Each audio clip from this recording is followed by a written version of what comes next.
Hello दोस्तों। तो आज से हम बायोलॉजी की एक सीरीज शुरू करने जा रहे हैं जिसमें हम काजल मैम द्वारा पढ़ाए एक एक चैप्टर का एक एक लाइन जो भी उन्होंने पढ़ाया उसको हम बड़े ही आराम से समझ समझ के आगे बढ़ने की कोशिश करेंगे। तो इस सीरीज से आप जुड़िए और ये एकदम उसका पहला पार्ट है। एकदम बेसिक से समझेंगे चीज़ों को। कोई भी हड़बड़ी नहीं करेंगे। एक बार पढ़ेंगे, बढ़िया से पढ़ेंगे ताकि ये चीज़ हमेशा के लिए हमें याद रहे। कोई क्वेश्चन गलत ना हो, बस इतना ही टारगेट होना चाहिए। ज़्यादा नहीं पढ़ना है, थोड़ा सा ही पढ़ना है, लेकिन उसको अच्छे से पढ़ना है। तो पहला चैप्टर जो है उसमें इंट्रोडक्शन के बारे में उन्होंने बताया है कि बायोलॉजी होती क्या है। तो हम जानते हैं कि बायोलॉजी दो वर्ड से मिलकर बनी हुई होती है। पहला होता है बायोस, दूसरा होता है लोगोस। तो ऐसे भी आप जानते होंगे कि लॉजी लॉजी जिस भी वर्ड के लास्ट में आता है तो उसका मतलब स्टडी होता है किसी भी चीज़ का। जैसे साइकोलॉजी, साइकोलॉजी में आप देख रहे हैं कि साइको को अलग कर दीजिए, लॉजी को अलग कर दीजिए। लॉजी का मतलब हो गया पढ़ाई, साइको का मतलब हो गया बुद्धि। तो जिसमें हम बुद्धि की पढ़ाई करते हैं उसको साइकोलॉजी कहते हैं। ठीक वैसे ही बायोलॉजी भी दो वर्ड से मिलकर बना हुआ है। पहला वर्ड है बायोस, दूसरा वर्ड है लोगोस। तो बायोस का मतलब होता है लिविंग लाइफ, यानी कि जो भी लिविंग लाइफ है, यानी कि जीवन जिसको आप कह सकते हैं। और लोगोस का मतलब हो गया तो स्टडी। तो इन शॉर्ट हम लोग बायोलॉजी को कह सकते हैं the study of living life. ठीक है। तो आप जब भी अपने आसपास की चीज़ों को आप देखिए, सिर्फ दो ही प्रकार की चीज़ें आपको मिलेंगी। पहली होंगी लिविंग, दूसरी होंगी नॉन लिविंग।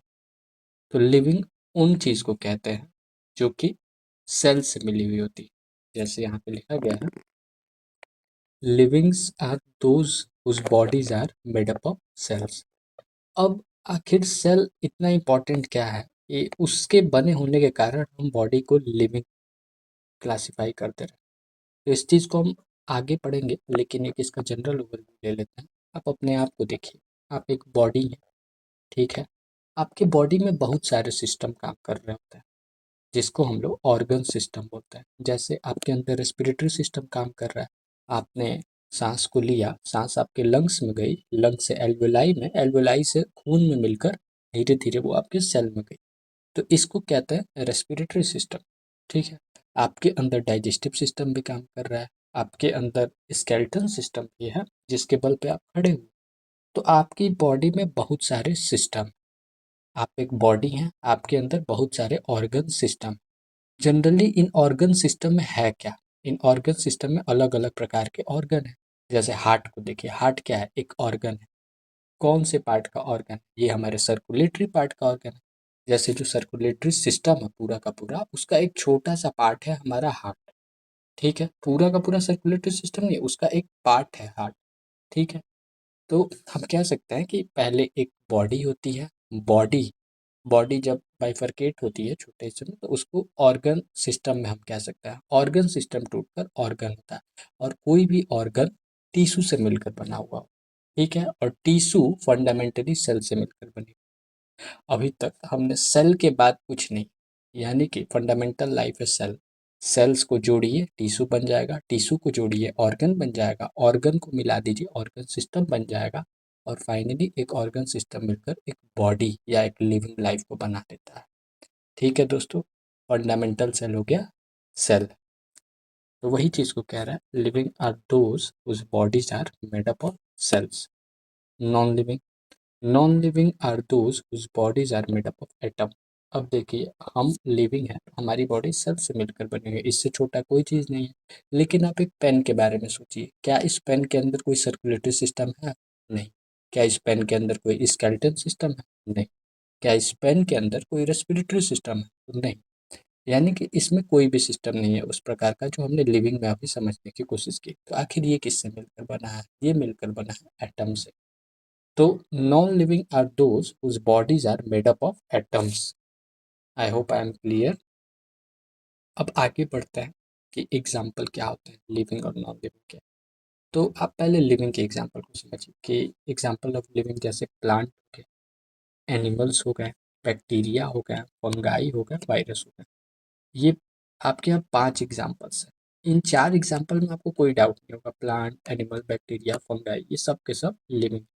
पर एक वायरस एक ऐसा मतलब ऑर्गन है या वायरस एक ऐसी चीज़ है जो लिविंग की तरह भी काम कर देता है और नॉन लिविंग की तरह। आपके मन में डाउट आएगा कि सर कैसे वायरस लिविंग की तरह भी काम कर सकता है, नॉन लिविंग की तरह? एक चीज़ तो एक समय एक ही काम करेगी। हाँ, आप बिल्कुल सही हैं। वायरस एक टाइम पे एक ही काम करेगा।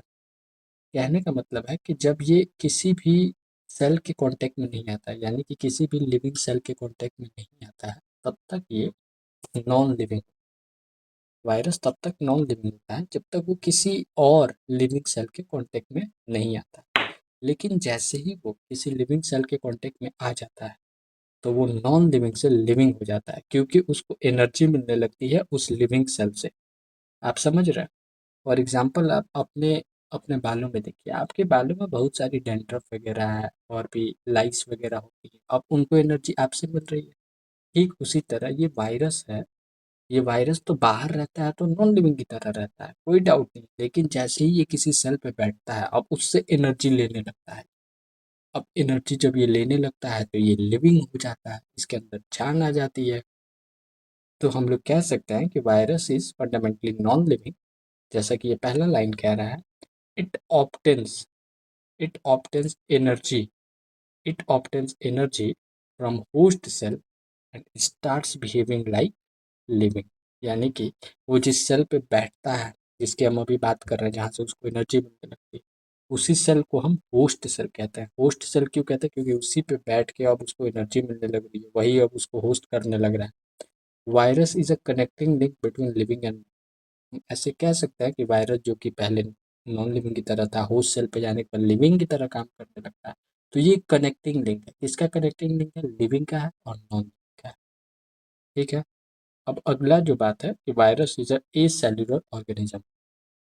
एक का मतलब, ए सेल्युलर का मतलब क्या हुआ? ए सेल्युलर का मतलब हुआ कि सिंगल सेल। वायरस एक सिंगल सेल ऑर्गेनिज्म है। जैसे हम लोग को देखेंगे तो हम लोग सिंगल सेल नहीं, हमारे अंदर न जाने कितने करोड़ों सेल्स हैं, कितनी सारी सेल्स हैं जिससे मिलकर हम हैं। लेकिन वायरस के साथ ऐसा नहीं है, वो सिर्फ एक सिंगल सेल ऑर्गेनिज्म है। ठीक है। अब जो कि हमने अभी देखा कि वायरस होस्ट सेल से मिलने के बाद लिविंग में बदल जाता है, तो होस्ट सेल की डेफिनेशन आप ये कह सकते हैं, a cell that is infected by a virus और अनदर टाइप ऑफ माइक्रो। ऐसी लिविंग सेल या ऐसी सेल जो कि वायरस से या किसी और माइक्रो ऑर्गेनिज्म से इन्फेक्टेड हो जाए।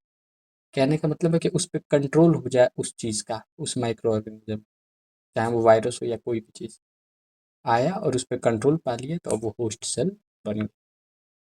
तो यही था हमारा पहला लेक्चर दोस्तों, और इसी चीज़ की मैं बात कर रहा था, जैसे मैं आपसे कह रहा था ना कि ये देखिए ऑर्गन सिस्टम, ये पूरा का पूरा हमारा बॉडी, इससे भी आप आगे जाएंगे लिविंग बॉडी। जैसे हम लोग पहले लिविंग बॉडी है, लिविंग बॉडी बनी हुई होती है बहुत सारे ऑर्गन सिस्टम। इसी लाइन की मैं बात कर रहा था कि बहुत सारे ऑर्गन सिस्टम से बनी हुई होती है। जैसे आप रेस्पिरेटरी सिस्टम को ही देखिए तो बहुत सारे उसमें ऑर्गन इन्वॉल्व है, आपका लंग्स इन्वॉल्व, उसके बाद ब्लड लेके जाता है तो ब्लड भी इन्वॉल्व रहता है। तो बहुत सारी चीज़ें उसमें इन्वॉल्व रहती हैं। अब ये ऑर्गन सिस्टम फंडामेंटली बनता है ऑर्गन से, ऑर्गन बनता है टिश्यू से, टिश्यू सिस्टम से, टिश्यू सिस्टम बनता है टिश्यू से और सेल से। इन शॉर्ट आप याद कर सकते हैं कि ऑर्गन सिस्टम बनता है ऑर्गन से, ऑर्गन बनता है टिश्यू से, टिश्यू बनता है सेल से। अब सेल्स के नीचे कुछ नहीं, ये एकदम फंडामेंटल यूनिट ऑफ लाइफ है, इसीलिए तो इसको फंडामेंटल यूनिट कहते हैं, क्योंकि सेल्स के बाद कुछ नहीं।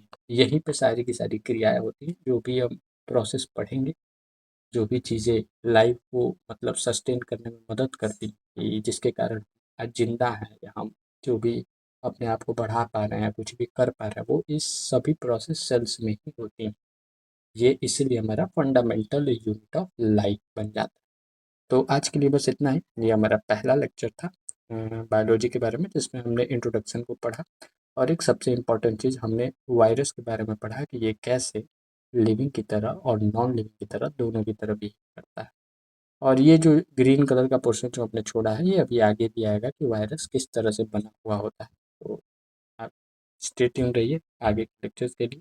ये हमारा पहला लेक्चर था। आगे हम पढ़ेंगे कैरेक्टरिस्टिक ऑफ लिविंग क्या होती है, आखिर लिविंग की खासियत क्या होती है, इस चीज़ को हम आगे देखेंगे।